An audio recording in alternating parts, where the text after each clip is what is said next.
Hello, my name is Benjamin Hart. I'm an American attorney and the Managing Director of Integrity Legal here in Bangkok, Thailand.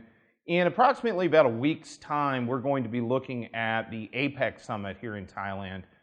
Pretty major thing. I'm a little bit ambivalent about some of these international meetups. I just often wonder if, I sometimes wonder what it is they do there, and quite frankly, I wonder if it's particularly good when they meet up, because the last few years, it seems like all anybody was meeting up to do was figure out how to keep everybody's economy shut down or completely moribund.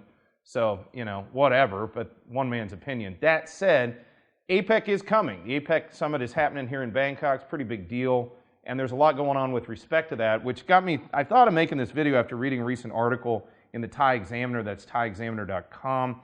Article is titled, "Flight Connectivity Dogs Tourism Recovery as Immigration Bureau Warns Travelers of Delays." Quoting directly, Thai authorities are warning passengers over the coming weeks arriving in Thailand to expect delays when being processed at Suvarnabhumi Airport. This is because of tightened security as Thailand hosts the Asia-Pacific Economic Cooperation Summit on November 18th and 19th.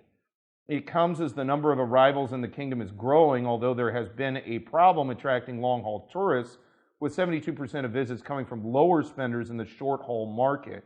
It is a trend that may continue as the country lags behind its peers in Asia in getting back to the level of pre-pandemic flight connectivity that led it to a record year in 2019 with 40 million tourists aided by lower economy fares.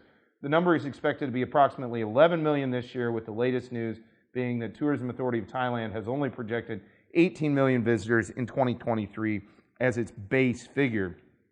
Yeah, again, to re-quote the main point here, this is because of tightened security as Thailand hosts the Asia-Pacific Cooperation Summit. So yeah, I think in the next probably 10 days, as we're going into this summit next week, and then as it winds down and it's going out, yeah, I think inbound travel, maybe even outbound travel there for a little while, will probably be a little slower in getting through immigration, a little bit slower in getting out through immigration, just because they've got all these extra folks they're processing.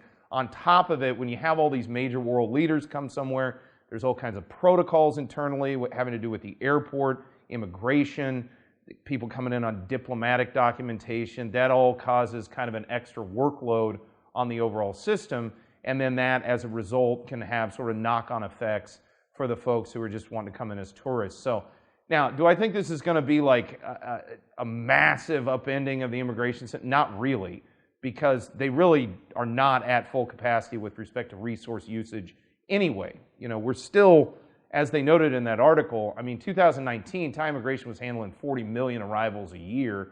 Now we're down to, a quarter, maybe half of that by the end of the year, if we're really, or into 2023, if things go really, really well.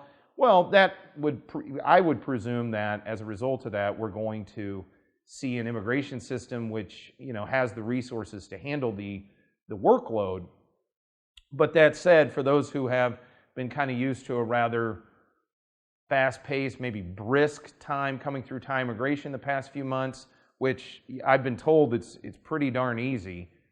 And easy is a word I don't use often in the context of immigration, but perhaps over the course of the next 10 days or so, that's probably not going to be the case. Things are going to be a little slower as we're kind of all dealing with this APEC summit that's going to come and go here again in the next 10 days.